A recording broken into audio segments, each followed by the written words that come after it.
Hi friends, ఈరోజు మా ఇంట్లో ఉన్న వాటర్ లిల్లీస్ అండ్ లోటస్ మొక్కల్ని చూపిస్తున్నాను. అలాగే మీకు ఆకుల ద్వారా కలువ మొక్కల్ని ఎలా పెంచుకోవచ్చా అన్నది, ఈజీగా ఎలా గ్రో అవుతాయో చూపిస్తాను. ఇది నేను సీడ్స్ ద్వారా పెట్టుకున్న లోటస్ అండి. ఇది వాటర్ లిల్లీ కాదు, ఇది లోటస్ అంటే తామర పువ్వులు. అలాగే ఇది కలువ పువ్వులు, వైలెట్ కలర్ ఆల్రెడీ ముందు చూశారు కదా, ఆ వైలెట్ కలర్ పువ్వులు ఈ టబ్ అనమాట.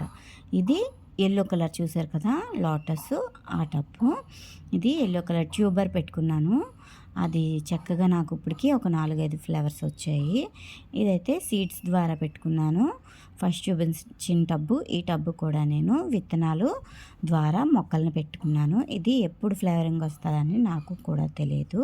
అలాగే మెయిన్ ఈరోజు నేను చూపించడానికి కారణం ఏంటంటే, ఇది చూస్తున్నారు కదా, ఇది వాటర్ లిల్లీ అంటే కలువ పువ్వుల మొక్కలు అనమాట. ఇది ఆకుల ద్వారా మొక్కలు అయితే తయారవుతాయి. ఇది ప్రతిరోజు కూడా ఇంచుమించుగా పువ్వు అయితే వస్తుంది. ఈ మొక్క ఆకుల ద్వారా మనకి మొక్కలు ఎలా తయారవుతాయి అన్నది ఈరోజు నేను మీకు చూపిస్తున్నాను. ఇవి ఆకులు చూస్తున్నారు కదా, ఇలా ప్లెయిన్గా ఉంటాయి. ఇలా ప్లెయిన్గా ఉంటే అది మనకి మొక్క అయితే తయారవదనమాట. అలా కాకుండా ఈ ఆకు మధ్యన చిన్న డాట్లా వస్తుంది.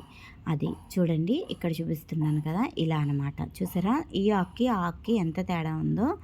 ఇలా మధ్యలో ఆకు మధ్యన అలా డాట్ వచ్చిన వాటిని కట్ చేసి మనం ఆకుని బోర్లించాలి.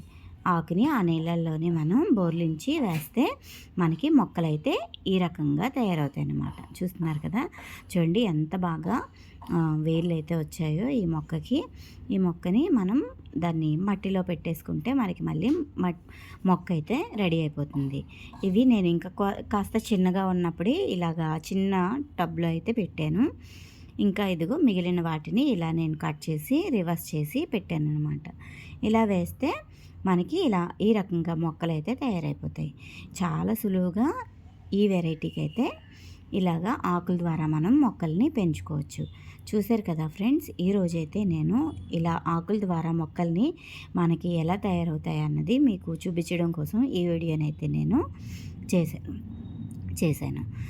చూశారు కదండి, మనకి ఆకుల ద్వారా కలువ మొక్కల్ని ఎలా పెంచుకోవచ్చా అన్నది చాలా సులువుగా పెంచుకోవచ్చు. దోమలు రాకుండా వీటిలో నేను ఫిషెస్ని కూడా వేసి పెంచుతున్నాను.